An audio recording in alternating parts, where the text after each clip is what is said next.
Pour produire du semence, il faut d'abord un agrément. Et l'agrément en tant que tel, sa durée de validité, c'est 3 ans. Donc chaque 3 ans, celui qui a l'agrément est censé passer au renouvellement. Et pour avoir un agrément, il faut d'abord remplir les critères. Et ces critères sont d'abord avoir du personnel, avoir des moyens financiers, avoir de la terre et tout ce qui est, comme on dit, technicité. S'agissant de la législation semencière, avoir cette maîtrise pour pouvoir avoir un agrément. Et cet agrément-là, nous, officiers de contrôle, le désirant, celui qui désire avoir un agrément, il dépose ça au niveau des SDR. Et après, ça va venir au niveau de la DRDR. Nous, on voit est-ce que si le gars il remplit les conditions pour avoir un agrément.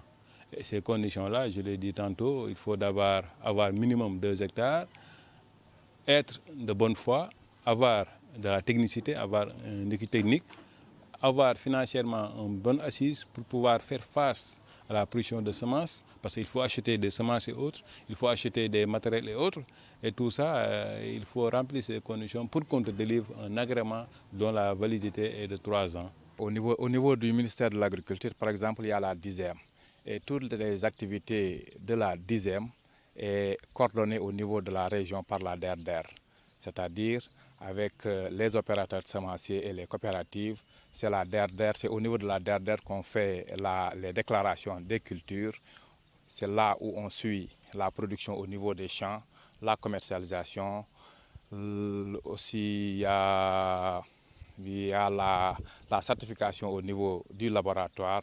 Et c'est ça, en quelque sorte, ce que la DERDER coordonne au niveau de la région par rapport à la semence. Pas de grandes difficultés généralement, parce que les producteurs se conforment à la législation semencière.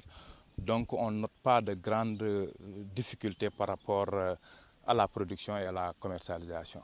Seulement, bon, ici, comme d'habitude, on fait notre mission régalienne et on suit les producteurs au niveau de la production, au niveau de la commercialisation, et on certifie convenablement leur production pour leur permettre de commercialiser leurs produits de semence.